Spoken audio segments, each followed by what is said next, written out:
Muy bien, vamos a comenzar con el tema de las funciones de varias variables.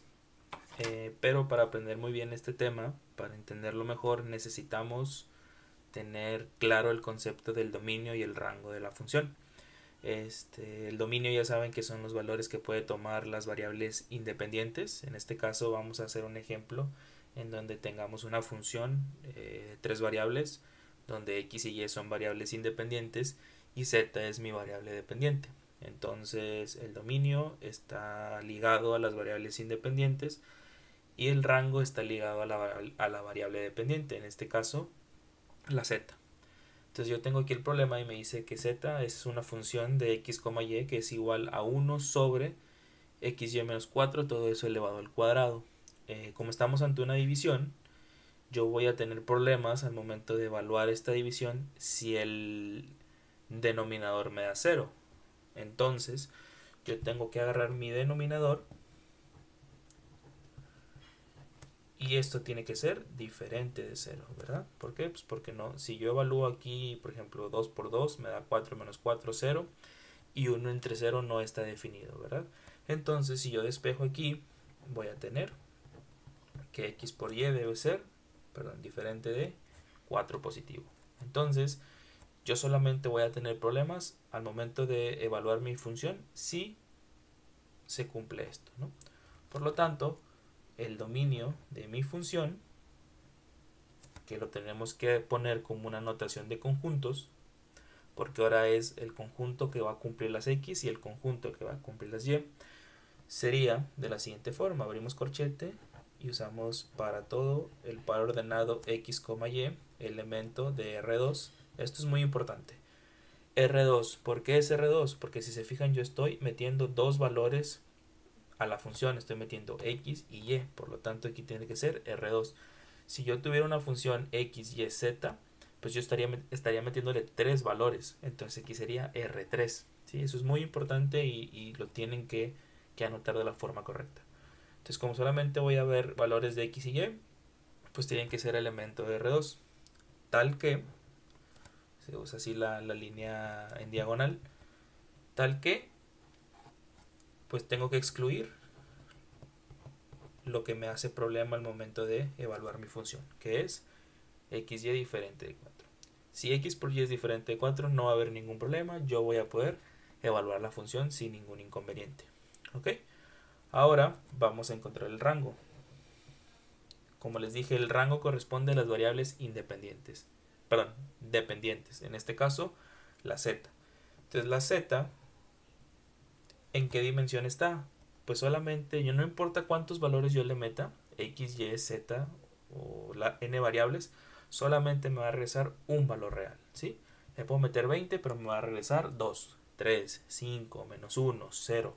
Entonces, pues la z, el rango se mantiene en una dimensión. Si se mantiene en una dimensión, yo puedo usar la notación sin ningún problema de paréntesis, corchetes, etcétera, ¿no? Entonces, z, en este caso que es el rango, ¿qué valores puede tomar? Bueno, si yo me fijo en la función, una división puede tomar valores positivos, negativos o cero, si es una división normal. En este caso, vamos a ver, ¿puede tomar el valor de cero? No, ¿por qué? Porque si yo tengo una división, para que la división me dé cero, yo necesito que el cero esté en el numerador, ¿sí? Para que sea cero entre cualquier número, pues me va a dar cero, ¿verdad? Pero aquí me encuentro con que el numerador es constante y es igual a 1, por lo tanto, la división jamás va a ser cero, ¿ok? ¿Va a ser negativo? Tampoco. ¿Por qué? Porque si yo me fijo, arriba es positivo, no hay ningún problema. Abajo es un número. Abajo yo tengo una expresión elevada al cuadrado. ¿Qué me indica esto? Que no importa si este valor me da positivo o negativo, no importa, al momento de elevarlo al cuadrado siempre se me va a hacer un número positivo. Por lo tanto, si yo voy a dividir un número positivo entre un número positivo, siempre me va a regresar un número positivo. Por lo tanto, el rango sería z mayor que 0. Estrictamente mayor, ¿por qué? Porque ya dijimos que en este caso la función no puede tomar el valor de 0. ¿Ok? Ahora vamos a graficar mi dominio. ¿Sí? Por eso es que hay que tratar de notarlo de la forma más simplificada posible.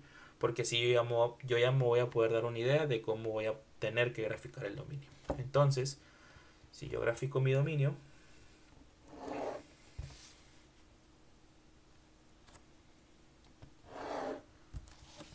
si yo me fijo esta función, yo la puedo expresar como y diferente de 4 sobre x, ¿sí? Como vemos, esta función es una hipérbola rotada, ¿no? Es una hipérbola rotada de la forma de esta forma, ¿no? Entonces, si x vale 1, y tiene que valer 4, ¿no? Para que esté en esa hipérbola, ¿no? ¿Por qué? Porque 4 por 1 me da 4, ¿sí? Igual si x vale 2, y debería valer 2, para que 2 por 2 me dé 4, ¿sí? Entonces, la forma de la curva de nivel, perdón, la forma del dominio de esta función va a ser de esta forma, ¿sí? Pero, como me dice que no la voy a incluir, que debe ser diferente, yo la voy a poner como una línea punteada. Al momento de poner la línea punteada, yo estoy diciendo que esa parte no se toma en cuenta, ¿sí? Pero como está para este lado, también va a estar hacia acá. ¿Por qué? Porque x por y igual a 4 lo voy a poder calcular cuando los dos son positivos o cuando los dos son negativos, ¿verdad? Porque menos por menos es más, ¿sí? Por lo tanto, el dominio es todo R2, excepto estas curvas que acabo de graficar. Por lo tanto, el dominio sería de la función, sería prácticamente todo esto. ¿Sí? Todo R2, excepto esas rectas, esas hipérbolas rotadas, ¿ok? Ya que tengo estas dos cosas, me dicen que el dominio, determinar si el dominio es acotado, cerrado, convexo y o compacto, ¿sí? Vamos a empezar con primero acotado. ¿Qué es un dominio acotado o un conjunto acotado? Pues es un conjunto que si yo puedo encerrar en un círculo de radio finito, así es la definición formal, pero básicamente es en un círculo, yo voy a poder, si yo lo puedo encerrar, perdón, en un círculo, el conjunto es acotado, ¿no? Entonces en este caso, como todo se va hacia infinito y hacia menos infinito, jamás voy a tener un círculo en el que yo pueda encerrar este dominio. Por lo tanto, el dominio no es acotado. Cerrado. ¿Qué es cerrado? Simplemente es que incluye sus fronteras. ¿Cuáles son las fronteras? Las fronteras son lo que me aparece aquí, ¿sí? Entonces, como aquí tiene que ser diferente de 4, o sea, no puede tomar la frontera, el dominio sería que no va a estar cerrado. Si aquí fuera x por y mayor o igual que 4, o x por y igual a 4, ahí sí estoy tomando en cuenta la frontera y ahí sí sería un conjunto cerrado. Pero pues en este caso, como tiene que ser diferente, no va a ser cerrado. Vamos con convexo. ¿Qué era un conjunto convexo? Era que si yo pongo dos puntos cualesquiera y yo los puedo unir mediante una línea recta para unirlos, si no se sale del dominio, entonces es un conjunto convexo. Pero, por ejemplo, si yo pongo un punto aquí y un punto aquí, yo los puedo unir y no se sale del dominio. Pero, ¿qué pasa si yo pongo un punto aquí y otro punto aquí? La única forma de unirlos con línea recta sería de esta forma. ¿Y qué pasa? En este punto se está saliendo del dominio. ¿Por qué? Porque este punto no es elemento del dominio. Entonces no es un conjunto convexo. Y por último, el conjunto compacto. El conjunto compacto sería si es cerrado y acotado.